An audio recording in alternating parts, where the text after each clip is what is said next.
Hello everyone, welcome back to our channel. आज हम लोग क्लास 9th के फिजिक्स का fourth chapter work energy and power का फर्स्ट लेक्चर है। इसमें हम लोग कौन कौन से टॉपिक को पढ़ने वाले हैं देख लेते हैं। ठीक है, यहाँ पर व्हाट इज वर्क, वर्क क्या है इसके बारे में देखेंगे। ठीक है, साइंटिफिक कंसेप्शन ऑफ वर्क, मतलब वर्क को जो साइंस में जो हम लोग वर्क को पढ़ते हैं वो किस तरह पढ़ते हैं, वो साइंटिस्ट लोग किस तरह उसको समझते हैं उसके बारे में देखेंगे। और work done by constant force, एक कांस्टेंट फोर्स के द्वारा जो वर्क डन किया जाता है उसका एक फॉर्मूला ड्राइव होता है। ठीक है, work done is equal to force into displacement cos theta. ठीक है, तो उसके बारे में समझने वाले हम लोग। प्रॉपर्टीज ऑफ वर्क देख लेंगे, मतलब ऐसा यूनिट क्या है। ठीक है, और उसके बाद स्केलर क्वांटिटी है या वेक्टर क्वांटिटी, ये सब हम लोग को देखना है। ठीक है, और इस पर इतना एबल हो जाएंगे ये 3 टॉपिक पढ़ने के बाद कि हम लोग कुछ न्यूमेरिकल्स कर सकते हैं। ठीक है, तो चलिए हम लोग स्टार्ट करते हैं सबसे पहला टॉपिक। तो चलिए हम लोग पढ़ते हैं वर्क के बारे में।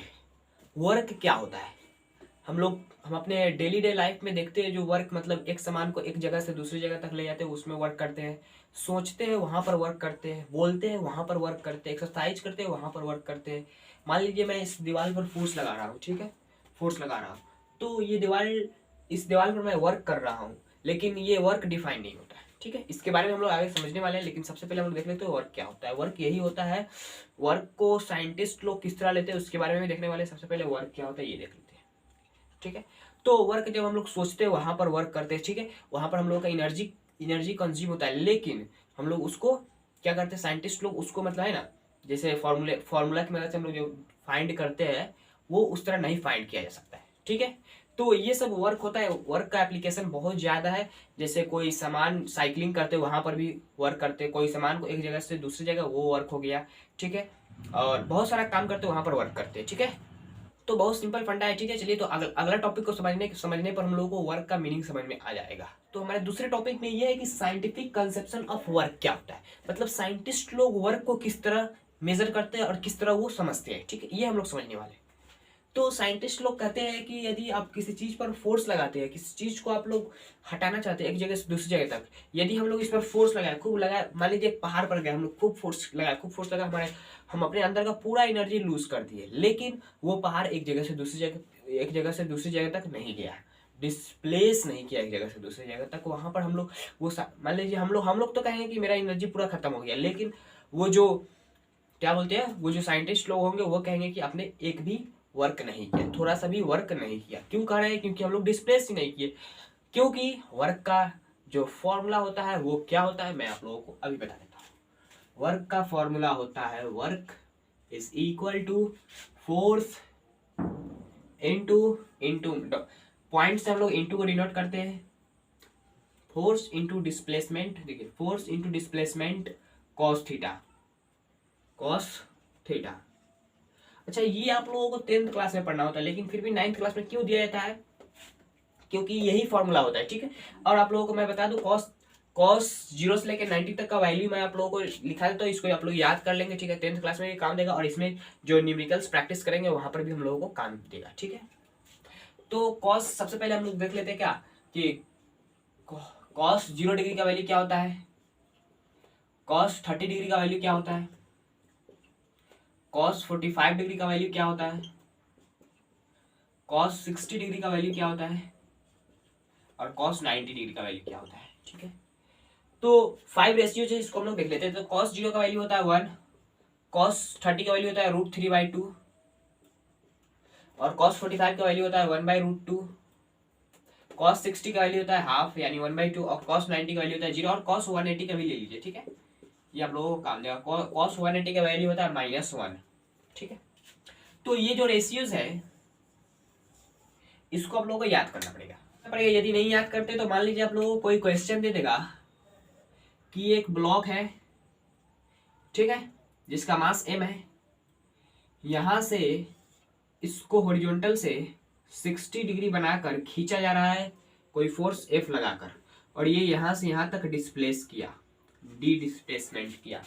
ठीक है, तो find the work done on the object, इस ऑब्जेक्ट पर कितना वर्क डन किया गया ये हम लोग को पूछ देगा। तो कैसे निकालेंगे, यदि हम लोगों को ये 60 डिग्री का वैल्यू ही नहीं पता रहेगा तो हम लोग कैसे निकालेंगे। इसीलिए बोला जाता है कि ये जो वैल्यू है इसको याद रखना पड़ेगा। ठीक है, किसी भी तरह मतलब दीवार पर चिपका लीजिए लिखकर, कुछ भी किसी भी तरह इसको याद कर लीजिए। ठीक है, ये कितने रेशियो, 6 रेशियोज है, 6 वैल्यू है, इसको याद करना है, बहुत आसान है। cos 0 is equal to 1, cos 30 is equal to √3/2, cos 45 is equal to 1/√3 1/√2 है, ठीक है।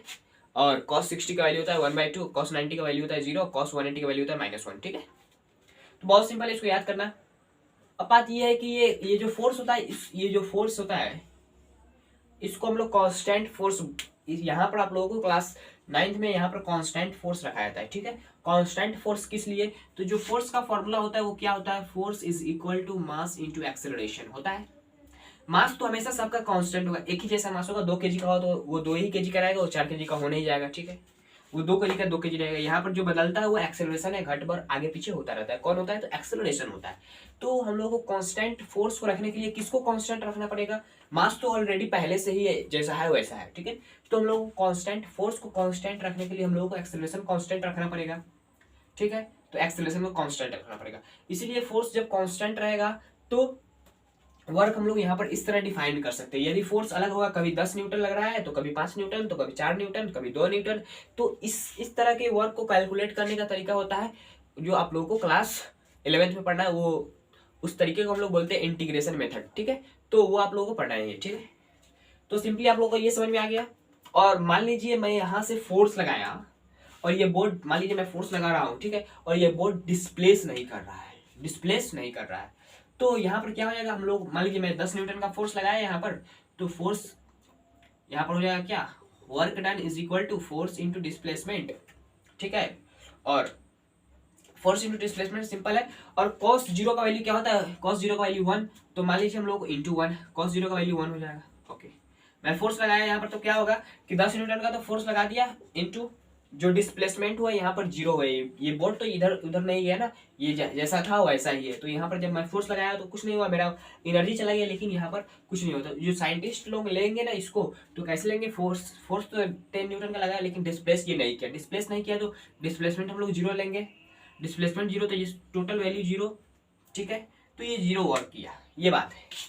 तो आप लोगों को समझ में आ गया होगा, ठीक है। तो देखिए जब हम लोग किसी चीज पर फोर्स लगाते हैं और वो डिस्प्लेस नहीं की, यहाँ पर जो एस होता है वो डिस्प्लेसमेंट होता है, डिस्टेंस नहीं होता है, आप लोगों को याद रखना पड़ेगा, ठीक है। डिस्प्लेसमेंट होता है। जब डिस्प्लेसमेंट नहीं किया तो मान लीजिए मैं किसी चीज पर वर्क किया, यहाँ से यहाँ तक इसको ले गया फोर्स लगाकर, फिर इसी चीज को मैं यहाँ पर ला दिया, रख दिया, तो यहाँ पर वर्क कितना किया मैं, तो 0 वर्क किया, ठीक है। 0 वर्क किया क्योंकि हम लोग गए यहाँ से यहाँ तक आ गए, तो डिस्प्लेसमेंट कितना हुआ, 0। इसी की वजह से यहाँ पर वर्क कितना हो गया, 0, ठीक है। तो आई होप यहां तक आप लोगों को समझ में आ गया होगा।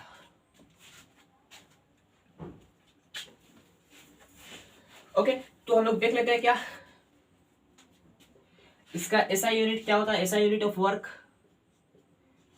SI unit of work is equal two joule.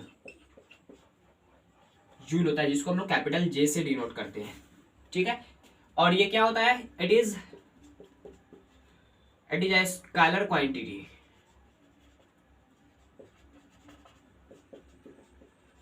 ठीक है।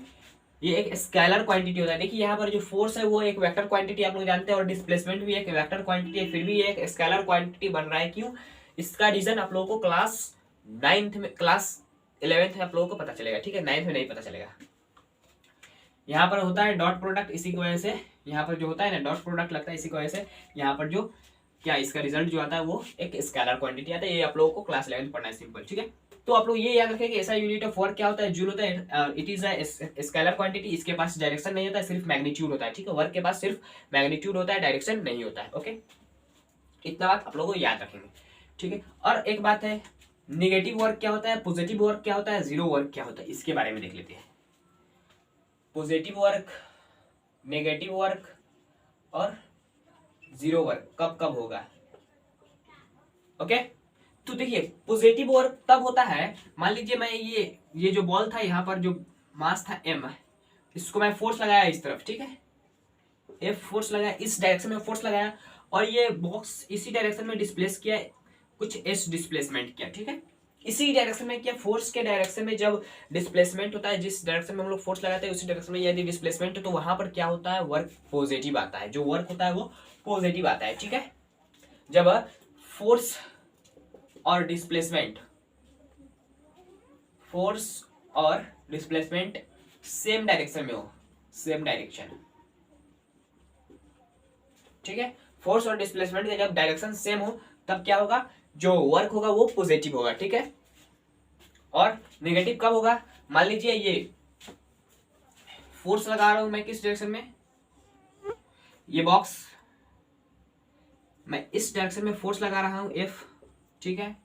और ये बॉक्स कुछ पहले से ही मूव कर रहा होगा तभी तो मैं इसको रोकूंगा, ठीक है। यहाँ पर मान लीजिए ये एक्सेलरेट कर रहा था, ये एक्सेलरेशन से इस डायरेक्शन में, ठीक है। तो इस ये कौन सा डायरेक्शन में मूव कर रहा था, इस डायरेक्शन में, इस वाले एक्सेलरेशन के डायरेक्शन में मूव कर रहा था। और मैं इसको फोर्स लगाकर इस डायरेक्शन में फोर्स लगाया, ठीक है, बहुत ज्यादा फोर्स लगाया, तो ये तो मूव करेगा इधर ही ना, एक्सेलरेट कर रहा था पहले से ही मूव कर रहा था इधर, और मैं इसको फोर्स लगाकर खींचूंगा खींचूंगा, पहले रोकूंगा किसी चीज को। मान लीजिए ये चल रहा है इस डायरेक्शन में, तो मैं इसको खींचने के वक्त मैं पहले ये जाएगा आगे की तरफ, मैं इसको रोकूंगा, उसके बाद पीछे खींचूंगा। नहीं तो चलते चलते इधर खिंचाएगा, नहीं होगा ना, पहले वो रुकेगा। जैसे हम लोग देखते थे ना, बॉल को ऊपर फेंकते थे, उसके बाद रुक कर वो नीचे आता था, ठीक है। जैसे ये फेंक रहा हूँ तो ये जाकर यहाँ पर रुक रहा है, उसके बाद नीचे गिर रहा है डायरेक्ट, तो पलट कर नहीं आ रहा है, ठीक है।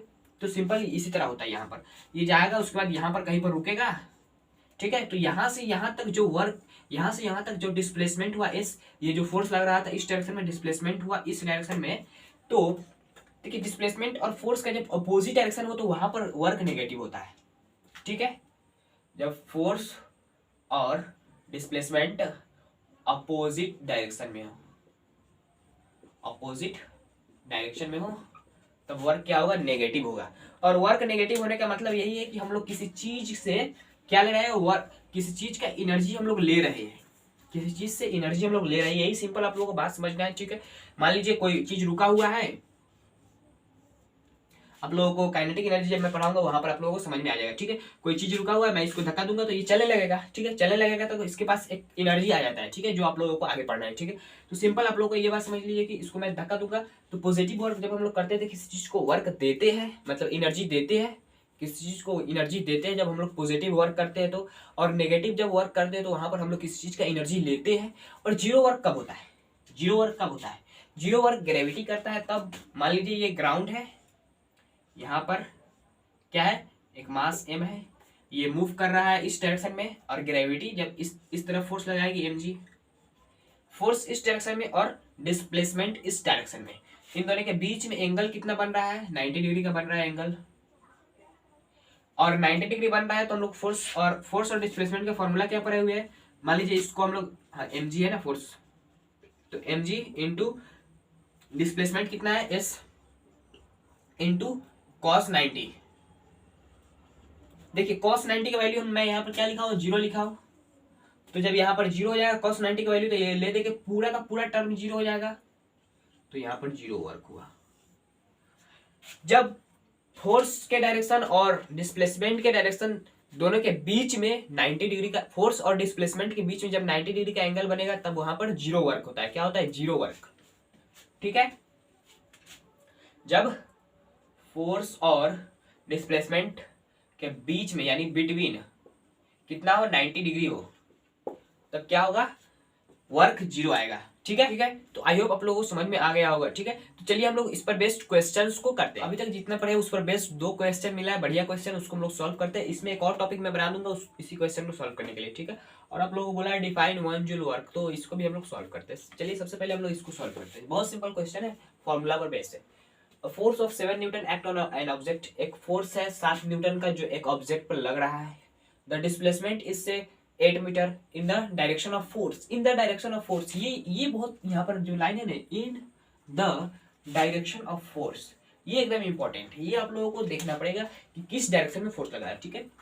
फिजिक्स में जो वैल्यू दिया रहता है, मान लीजिए यहाँ पर जो 7 न्यूटन वैल्यू दिया है, इससे ज्यादा इंपॉर्टेंट होता है ये डायरेक्शन, तो इसीलिए डायरेक्शन पर आप लोग ध्यान दीजिए फिजिक्स में, ठीक है। इन द डायरेक्शन ऑफ फोर्स, ठीक है। तो बोल रहा है कि 7 न्यूटन का फोर्स लगा एक ऑब्जेक्ट पर और उसको डिस्प्लेस किया गया 8 मीटर, किसके डायरेक्शन में, तो जिस डायरेक्शन में फोर्स लग रहा था, इस डायरेक्शन में फोर्स लग रहा था, और इसी डायरेक्शन में क्या हुआ, डिस्प्लेसमेंट भी हुआ। What is the work done in this case, इस केस में कितना वर्क डन किया होगा, ठीक है। तो वर्क डन का फॉर्मूला हम लोग क्या पढ़े हुए हैं, force into displacement cos theta. और आप लोगों को एक बात बता दूं कि इस डायरेक्शन में फोर्स लग रहा है और इसी डायरेक्शन में क्या हो रहा है, डिस्प्लेसमेंट, तो इन दोनों के बीच का एंगल जो कितना होगा, थीटा एंगल 0 डिग्री होगा, ठीक है, 0 डिग्री होगा। और कॉस जीरो का वैल्यू आप लोग क्या पढ़े हुए हैं, कॉस जीरो का वैल्यू 1 पढ़े हुए हैं, ठीक है। तो फोर्स कितना है 7 न्यूटन, डिस्प्लेसमेंट क्या है 8 मीटर इंटू 1, कॉस जीरो का वैल्यू 1, तो हो गया 56 जूल, या हम लोग इसको इस तरह भी बोल सकते हैं 56 न्यूटन मीटर। ओके, और इसी क्वेश्चन में आप लोगों को वेरिएशन क्या करके दे सकता है कि मान लीजिए ये ऑब्जेक्ट जो रखा था, ठीक है, और ये डिस्प्लेस किया कितना 8 मीटर ही डिस्प्लेस किया, और फोर्स कहां पर लग रहा था, तो इस डायरेक्शन में फोर्स लग रहा था, उतना ही फोर्स 7 न्यूटन का ही लग रहा था, और हॉरिजॉन्टल से कितना एंगल बनाकर लग रहा था, तो हॉरिजॉन्टल से 60 डिग्री बनाकर लग रहा था, ठीक है, हॉरिजॉन्टल से 60 डिग्री। तब हम लोग फोर्स का किस तरह वर्क डन निकालते हैं, तो work done is equal to यही फॉर्मूला लगाते हैं एफ इंटू एस, बोले तो force into displacement into cos theta. तो आगे करें तो फोर्स कितना है 7 न्यूटन इंटू डिस्प्लेसमेंट कितना है 8 metre into cos theta, cos 60 का वैल्यू आप लोग क्या पढ़े हुए हैं, कॉस 60 का वैल्यू क्या पढ़े हुए हैं 1/2, तो 1/2, तो यहाँ पर 4 हो जाता 28 जूल। देखिए आधा सीधे कम हो गया, ठीक है। तो ये बात है, ठीक है, आप लोगों को आई होप आप लोगों को यहाँ तक समझ में आया होगा, ठीक है। तो चलिए इसको भी सॉल्व कर लेते हैं। डिफाइन 1 जूल, देखिए 1 जूल को डिफाइन हम लोग कैसे करेंगे, तो देखिए ये सबको डिफाइन करने का तरीका यही था, उसके फॉर्मूला से डिफाइन कर दिए। तो work done is equal to force into displacement, simple cos theta हम लोग इसलिए नहीं ले रहे हैं क्योंकि जो कॉस थीटा वो एंगल है, ठीक है, तो एंगल का अलग ही अपना पहचान होता है, ठीक है। तो यहाँ पर सिंपल हम लोग फोर्स इंटू डिस्प्लेसमेंट लेंगे, तो हम लोग क्या बोल सकते हैं कि when we apply 1 Newton force on an object, ठीक है, and move 1 meter in direction of force, ठीक है। डायरेक्शन ऑफ फोर्स इसलिए लिए क्योंकि यहाँ पर जो पॉजिटिव वर्क बोला है, यहाँ पर निगेटिव नहीं बोला है, ठीक है। इसलिए व्हेन वी अप्लाई, जब हम लोग अप्लाई करेंगे 1 न्यूटन का फोर्स किसी ऑब्जेक्ट पर और उसको मूव करा देंगे कितना 1 मीटर, 1 न्यूटन का फोर्स अप्लाई करके 1 मीटर मूव करा देंगे, ठीक है, इन डायरेक्शन ऑफ फोर्स के डायरेक्शन में, ठीक है। तो तब यानी देन वी वर्क 1 joule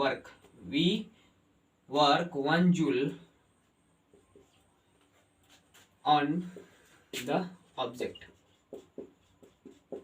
ठीक है। when we apply 1 Newton force on an object, जब हम लोग 1 न्यूटन का फोर्स लगाएंगे किसी ऑब्जेक्ट पर और उसको मूव कराएंगे कितना 1 metre in the direction of force, यहाँ पर फोर्स होगा, ठीक है। तब हम लोग कितना वर्क करेंगे 1 जूल वर्क करेंगे उस ऑब्जेक्ट पर, ठीक है। तो आई होप आप लोगों को समझ में आया होगा, समझ में आया तो इस वीडियो को लाइक कर दीजिएगा, चैनल पर नए हो तो चैनल को सब्सक्राइब कर लीजिएगा, ठीक है। चलते हैं, जय हिंद जय भारत।